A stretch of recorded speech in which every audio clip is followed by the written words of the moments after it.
Okay. All right. Good evening to everyone. As usual, I'm going to give a few moments for people to jump on in. And again, as you jump on in, make sure you say hello. Tell us where you're from. Hey, Alicia. Good evening, ma'am. Good to see you. Luke, how you doing, Luke?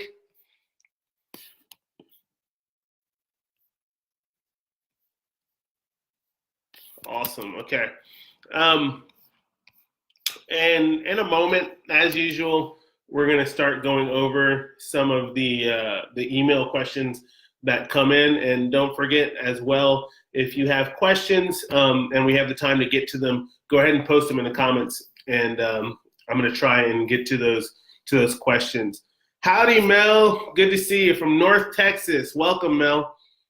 And let's see. I see Terry. Terry, I see that you're on board. And Debbie from Illinois and Lori from Montana. Awesome. Awesome.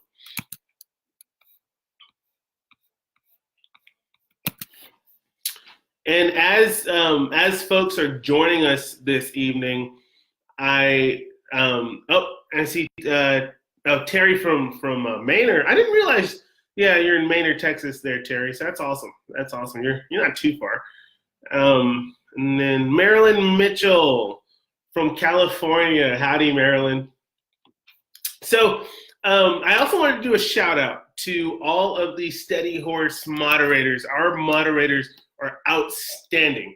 And we are so blessed to the time that they put in to make this group really, really special and to try and keep it on point with the things that we try to focus and direct at Steady Horse. And so I just wanted to give a shout out to all of the moderators. You guys are amazing, absolutely amazing.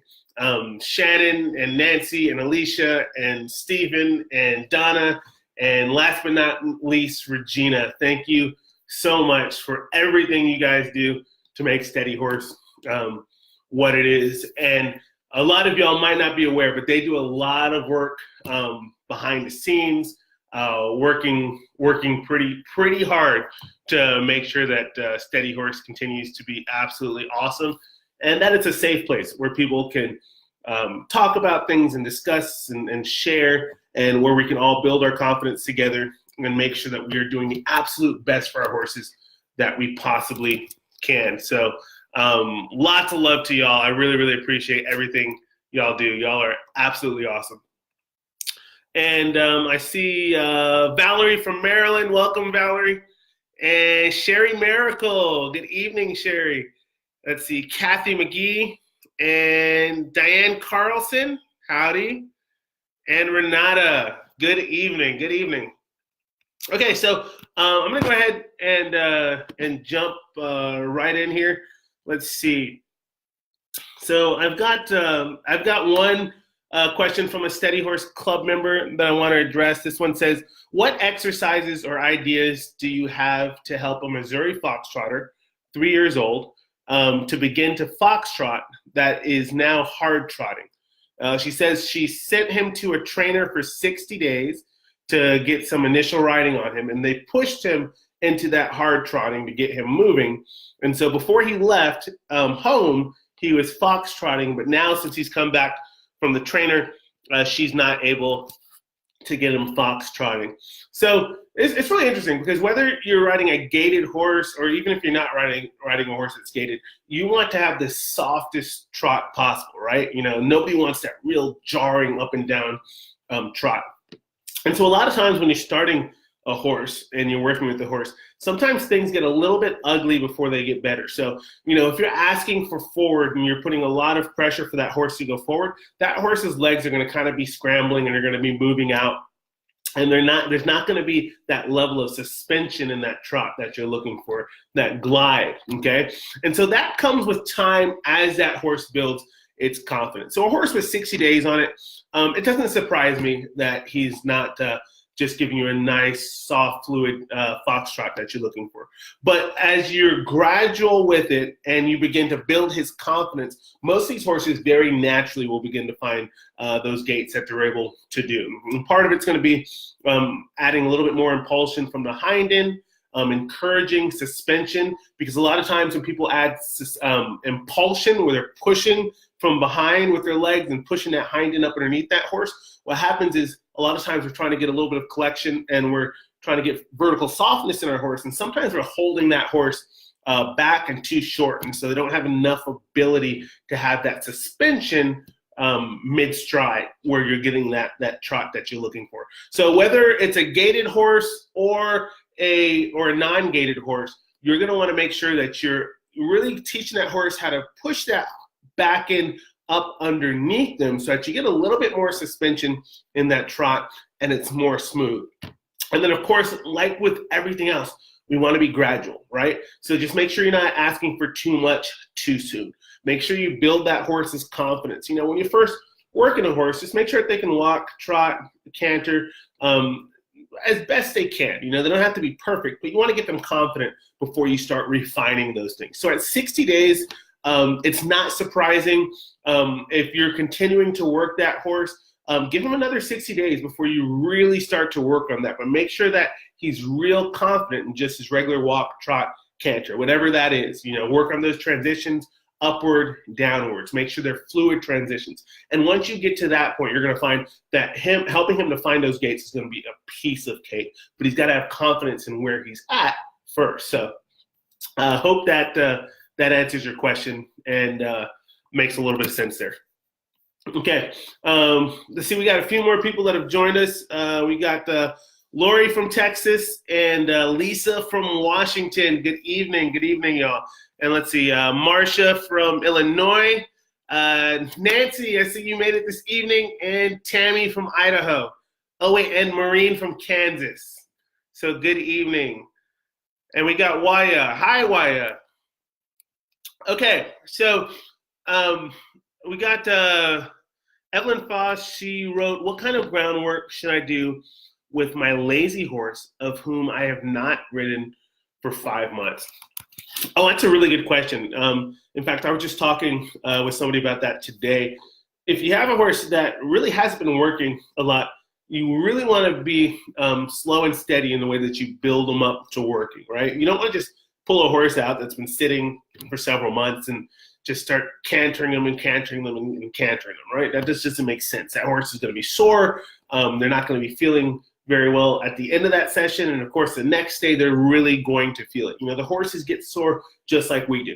So best thing to do is when you first pull them out that first session, 15, 20 minutes, you know, maybe start with a little bit of desensitizing, get those feet moving, make sure that they're moving in the direction that you ask them to go. So if you ask them to go left, see if you can get them going left. Walk, trot. I wouldn't spend more than maybe 30, 45 seconds asking for a canter each direction, you know, breathing them down, working on transitions. And then you're going to gradually build them up. But you wouldn't just go from 0 to 60 to canter, canter, canter, canter. So do things that are going to build their confidence. You can even work on some simple things like getting them to move their front end away from you, or isolating that hind end and specifically asking them to move that hind end away from you when you ask. You can work on some backing up exercises. The key, though, is to make sure you start nice and light anytime you ask them to do anything, and make sure that you set your horse up to be successful.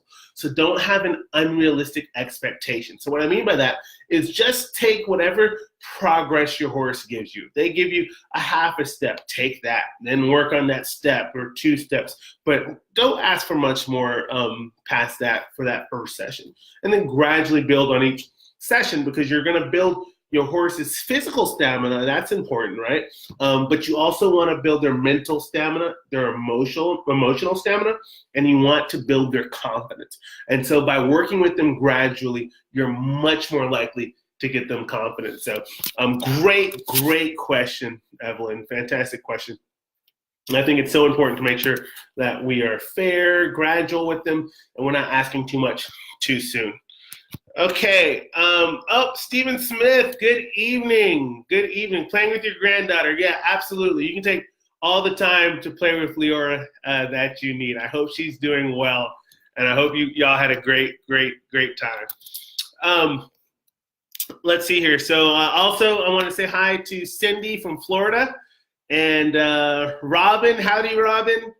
And okay, so I'm going to go back to another question that was sent last week, actually, that I wanted to get to that I did not get to. So Shannon sent a question, and she was asking, what is the best strategy for working with a 2-year-old mare?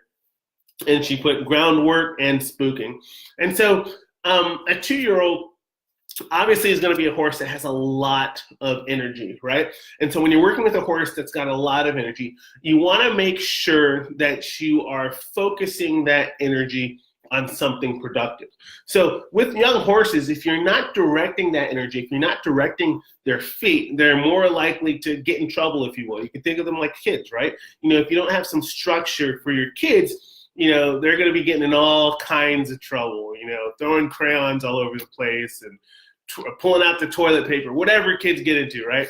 And so the same is true with our horses. You got to make sure you give them some structure. You got to give them some purpose. You got to give their feet something productive to do. So I like a lot with these younger horses, I like sending them out because that's something that they can do easily. And a lot of y'all, when I say sending, I'm talking about lunging, but it's a little bit different than lunging because you're sending those feet out with purpose. You're doing those transitions upwards and downwards with them, right? Taking a deep breath and maybe transitioning from a trot down to a walk, or pointing and showing them where you want them to go and pushing them into a canter, whatever the case might be. But those transitions are going to be so important because every time you do a transition, that kind of intermediary space gives them an opportunity to kind of rest and understand that it's not all about going fast, it's not all about going slow, that there's this kind of space in between that they have to negotiate and begin to understand. Also, when you're working your horse, you're going to give them a lot of opportunity to rest, okay? Because they're moving their feet, they're working. And a lot of people think that when you're sending in circles that it's about burning off energy. I've got a horse that's hot, so we're going to move those feet and burn off some calories so that they're going to be less likely to buck or kick or whatever the case might be. And that's not the case. You want to work them so that you're directing that energy, so you're focusing that energy, and then you're going to give them some incentive. Because they've been working, they're going to have more incentive to want to take a deep breath, stop, relax, look for you for leadership, look for you for rest. And so those are those times in between, that active work that you're doing where you're sending them out.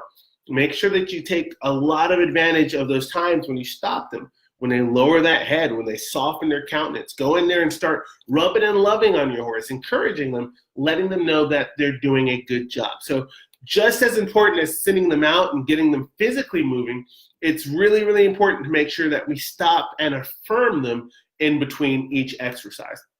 And if we take our time and we're very clear in our communication, when I tell you to work, I want you to work. When it's time to rest, I'm going to lay the praise, love and rub on you, let you know that you're doing a good job. And your horse will begin to want to please you and look for those opportunities to draw in and be with you. So especially a young horse or a horse with a lot of energy, that's definitely what I want to encourage you to do on the ground. And then also in those opportunities when you're resting with that horse and letting them relax, you can also use that opportunity to do some desensitizing with that horse so that they associate the desensitizing again with the opportunity to rest or being with you. And so that desensitizing becomes a good thing, not a scary, spooky thing. So I hope that answers your question, Shannon. That's a good question. Okay. Let's see. I want to say hello to a couple more of y'all. We got Atilia from Wyoming and Lisa from Arkansas. Good evening. Lisa from Arizona as well. And oh, good. And I'm glad that question helped you, Evelyn. I'm glad that helped. So thank you. Okay. So I'm going to go ahead and let's see. So Terry has a question about how to deal with head shyness. It says, my thoroughbred Tonto sometimes will let me deworm him with no problems. Then other times he will not keep his head still. So that's a really, really good one. Really, really good one. And you find a lot of horses that are head shy. And it's really interesting because I'll see people who will see a horse that's tossing their head up And the first thing I see a lot of people say is like, oh my gosh, that horse is abused. He must have been hit or something. That's why whenever, you go to reach for something, they shy away. And I can tell you, I've seen, yearlings, 2-year-olds, where people have gone to touch their ears or that area and they just pull back. They don't want to be touched. Now, and that's understandable because that's a very sensitive area for horses, right? If you can think about it, if someone just walked up to you and started touching your ear or touching your face, that'd be really weird, right? You'd like back off. You might shake your head to get them off of you. And so our horses do the same thing. And what happens is we go in there and we reach up for those ears without asking for permission, right? And so when I say asking for permission, what I mean by that is we need to get them used to us first, So I'm not going to go up there and say, I'm going to trim a bridle path on a horse. I'm not going to go up there and grab the halter and then just start trimming that bridle path. The first thing I'll do is I'll put my hand up over that horse's ears, and I might take a hold of the bridle with a couple of fingers, okay? And I'll get the horse used to that. So if the horse starts backing up, I'll walk backwards with the horse. And I'm going to keep my hand there. I'm not going to let go. Because the worst thing that you can do is put your hand up there and that horse shakes his head and knocks your hand away, okay? Because essentially what's happening when they shake their head and knock your hand away is you're putting their hand up, which is adding pressure. They shake their head, right? And then the pressure goes away. And so they're like, oh, okay. So when I shake my head, the pressure goes away. Let me keep shaking my head, okay? And so a lot of times we teach them how to be more head shy. So the key is make sure you just start with putting your hand up there, okay? And if you can't even hold on to that halter, start with just putting it up next to their face. It doesn't have to even be on the horse. Get them comfortable with that first. You can raise your hand up there, hold it there. Make sure while you raise your hand up there, you're taking a deep breath, maybe taking the other hand and rubbing and loving on that pony, letting them know that when you put your hand up there, that it means a good thing. You want to make a positive association with your touch. It's so important that our horses begin to understand that when we touch them, that's a good thing. And a lot of horses don't get that benefit of understanding that. So take that extra time, make sure you start gradually, put that hand up there, and then when you can go and put your hand on the halter, work on that, rub and love on them there. Kind of like I talked about the desensitizing with that last question. Work them a little bit and then let them rest. And while they're resting, put a hand on there and rub on them. That way they associate that hand with resting, peace, being with you, being touched by you is a good thing. So you want to encourage them to seek you out. And the way that they're going to start seeking you out is if every time they're with you, they're having a good experience, okay? So, and we all know that horses naturally tend to be a little bit lazy. So if they can rest when they're with you, when you have a hand on them, if you're taking those nice big deep breaths, you're gonna encourage that pony to be a lot more relaxed with you. But stick with it, start where you can and where that horse is gonna accept some things. Don't just go in there grabbing that horse's head. And just recently at a group session at Grace Ranch, the Steady Horse, we did a clinic. Someone needed to have their horse's bridle path done, and the horse was shaking their head. And we actually recorded that. So I'm going to see if I can upload that to the group, Terry, and I'll tag you in that because that might be beneficial for you to see and check out as well. Okay, so let's see. We got I want to say hello to a couple more people. Jackie from Texas and Heather from Florida. Good evening, y'all. Thanks for joining us. All right, so I'm going to go on to another question here. And this is from Maureen, and it says, we just recently, about a week ago, saved a very scared, mistreated 4-year-old from abuse. He does walk up to us, but he rarely ever lets us touch him. What would you recommend to help us get his trust? Thank you in advance. That's an awesome question, Maureen. You have a lot of horses. It's so funny because there's some horses that are in your pocket. Like you can't get them away from you. They're so annoying, right? You have your back turned and they're on your shoulder and pulling on your shirt, and they're just so annoying. Then you have other horses who just are like, I don't want anything to do with people, so I'm going to stay away. I'm hard to catch. I turn my hind end towards you, And those are the horses that are a little bit tougher. And so it kind of goes back to the same idea of teaching our horse that being with us is a good place. And what I'm going to tell you seems kind of counterintuitive, but if you can find like kind of a smallish area to confine your horse in, and you're going to start asking that horse to move out, okay? And again, we talk about how horses can be lazy. So just ask them to move out. It doesn't have to be anything dramatic, no frills or anything. Just maybe show them where you want them to go. You know, take your steady stick and add some pressure behind them and see if you can get them moving out, okay? Pretty consistently. And then what you're going to do is keep them moving, okay? And see if you can get them going at a trot. So let them trot, trot, trot, trot, trot, trot, trot. And first few strides, you know, might be okay, but after a while, they're going to start being like, hey, what gives? This is a lot of work. You're asking me to trot. And, you know, they might turn that nose towards you a little bit. Well, if they do, take a deep breath and soften, okay? That horse isn't standing right next to you, no, but they're showing interest by turning that nose and tilting it in towards you, okay? They might take a deep breath themselves, right? They might kind of soften their footfall and their cadence, and that's a good thing. They might just start to drift closer to you. So be vigilant and look for those things as that horse starts to kind of soften towards you.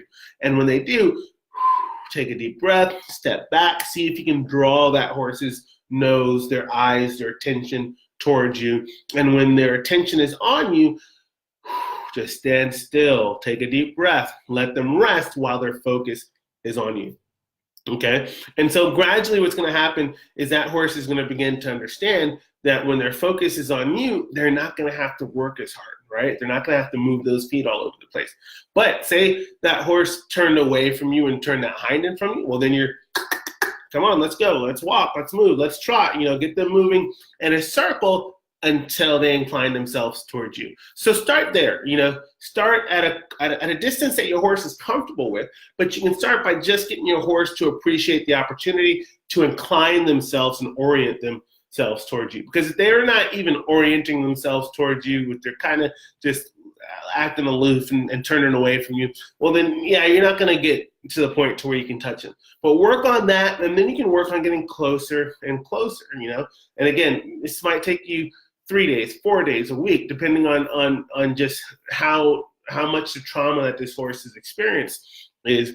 But be gradual so that you build their confidence just step by step along the way. So I hope that answers your question. That was a really, really good question.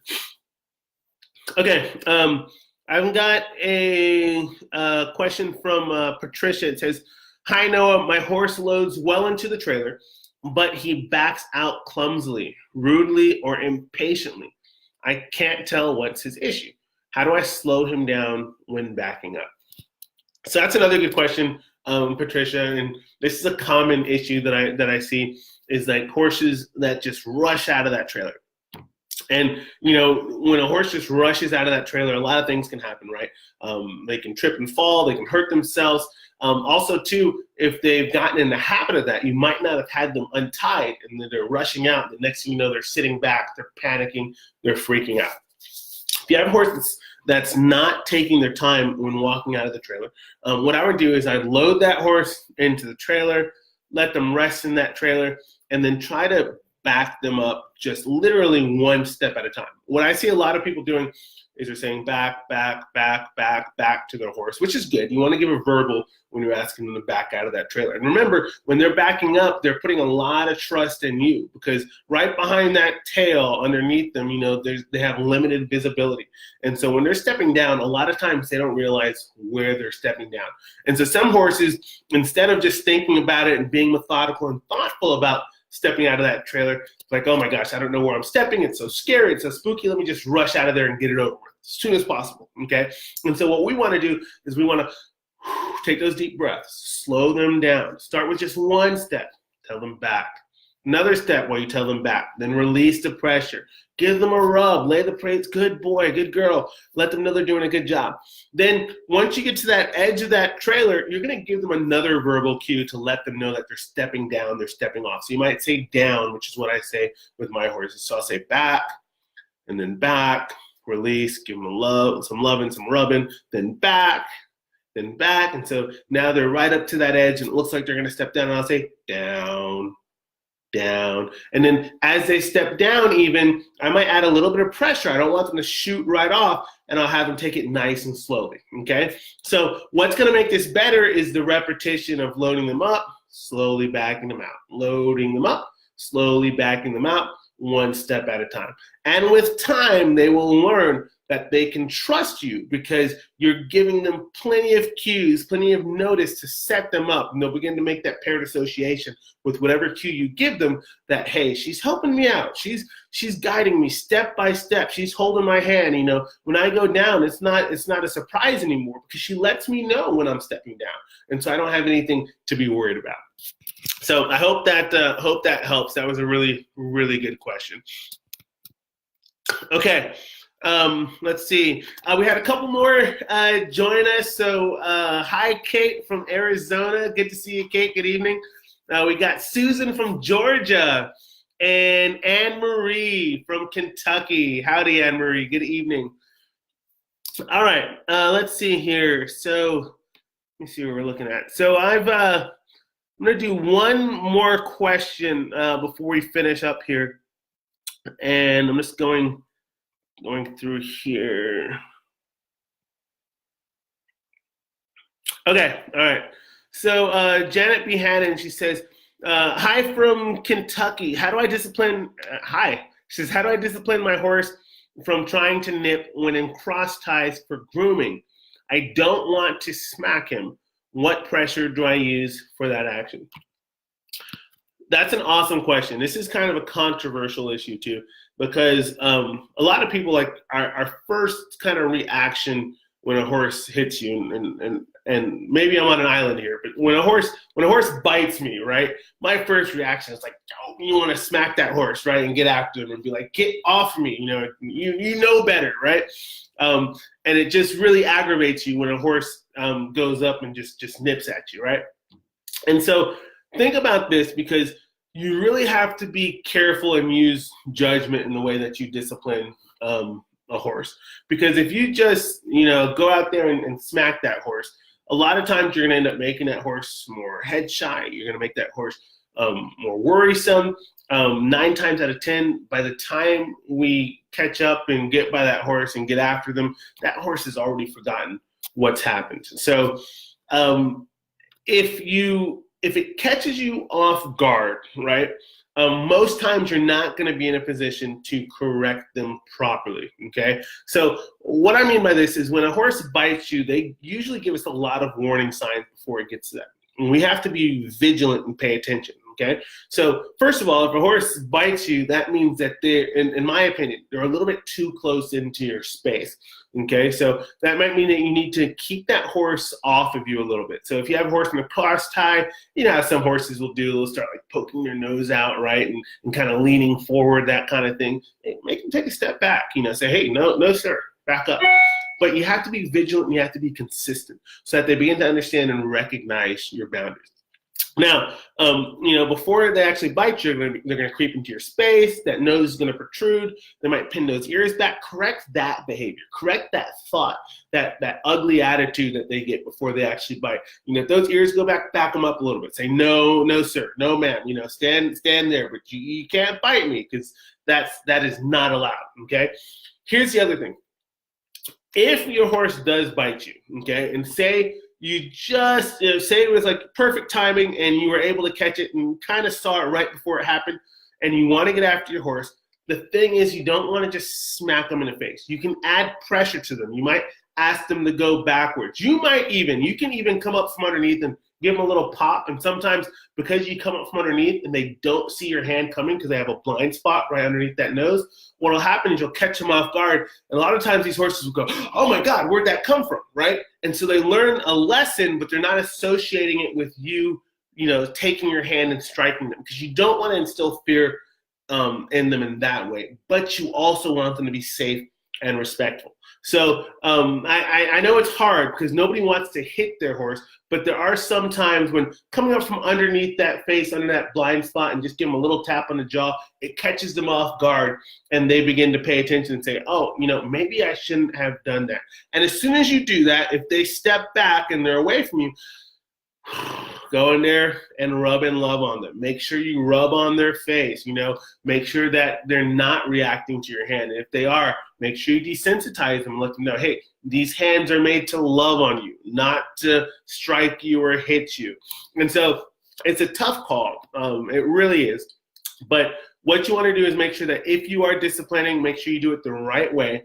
And even beyond that, make sure that you are addressing it before it gets to that point. Because 9 times out of 10, if it gets to that point, it's just too late. So I hope that helps. And that was a really, really good question.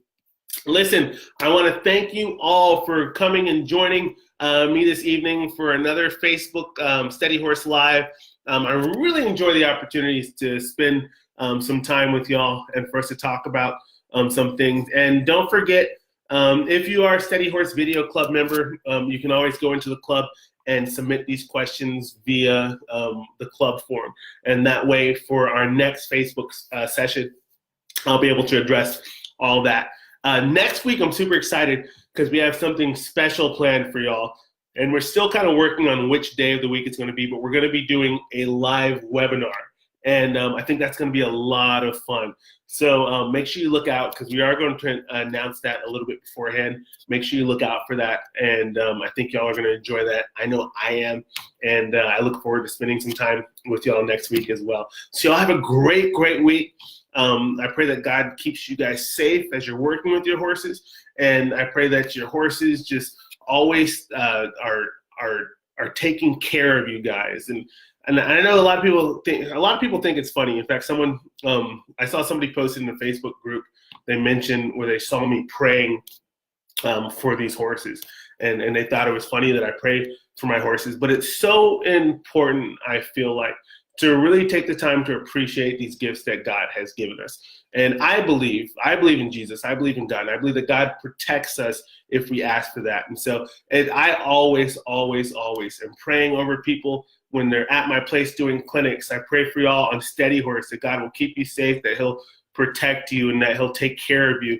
And so I just want to encourage y'all to really thank God for these horses that he's given us, and to make sure that we are just trusting him, because if we do, he'll take care of us all the time. And our horses are really a gift from God. They're not ours. God gifted us to them, and he wants us to have fun. He wants us to enjoy them. And I really, really believe that we are so blessed to have that opportunity. Y'all have a great evening. Thanks again for joining us.